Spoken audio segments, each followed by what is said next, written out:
Canny, and this is where she's at, the Constitutional Court. It's hearing the legal bid by the EFF and ATM to challenge Parliament's decision to reject the independent panel report into the Phala Phala robbery, which found that President Cyril Ramaphosa may have a case to answer to. Our reporter is Canny Maphanga, as I said. Canny, talk to us about the logistics around all of this, and of course what to expect from today.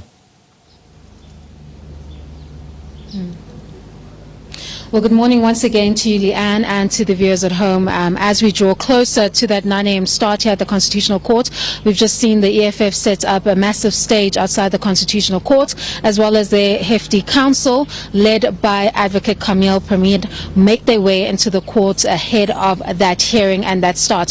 Of course, for the viewers that have just joined us, the EFF is attempting to revive the Phala Phala Farm scandal that shocked the nation a few years ago. They are arguing against the rationality of the decision, the 13 December 2022 decision of the National Assembly to not adopt the Section 99 panel independent report into the Phala Phala Farm Saga rather, and to refer it to a further probe in the National Assembly. Now, the President and the Speaker of the National Assembly have filed papers in the Constitutional Court, and we can expect for them to be vehemently opposing this bid. Now, the President, who is represented by Senior Counsel Advocate Wim Chengrove, will be opposing this application by challenging whether we're dealing with a review or a declarator. And of course, if it is found that we are dealing with a review, they will argue that there is an unreasonable delay in the EFF bringing this application. You may remember when the scandal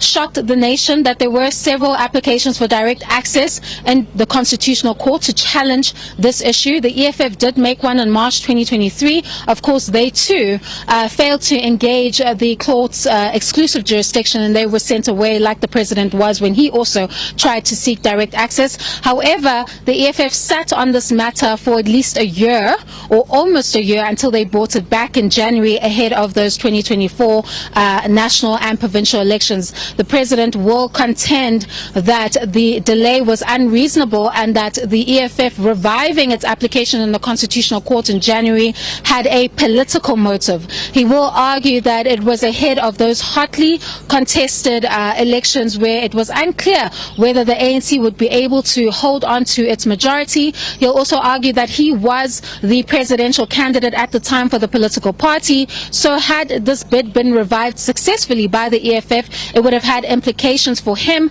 and his contestation in the polls. Then of course they'll argue that the report itself was fundamentally flawed, and that the threshold to impeach or remove a sitting president from their position is quite high, and they cannot rely on that independent panel report. Both the Speaker of the National Assembly as well as the President will move for the dismissal of this case, citing that it is ill-founded on various grounds, and they'll articulate their position at 9 a.m. this morning after the court first engages the parties on the issue of jurisdiction first. And once that matter is resolved, then you can head to the merits, where various parties will be making their submissions throughout the course of the day on this highly important question, which will seek to answer whether the National Assembly had a duty to hold the executive to account, particularly the President, with respect to questions surrounding his official duties versus his private conflict interests when reflecting on the robbery on his Limpopo farm in February 2020. Over to you in studio.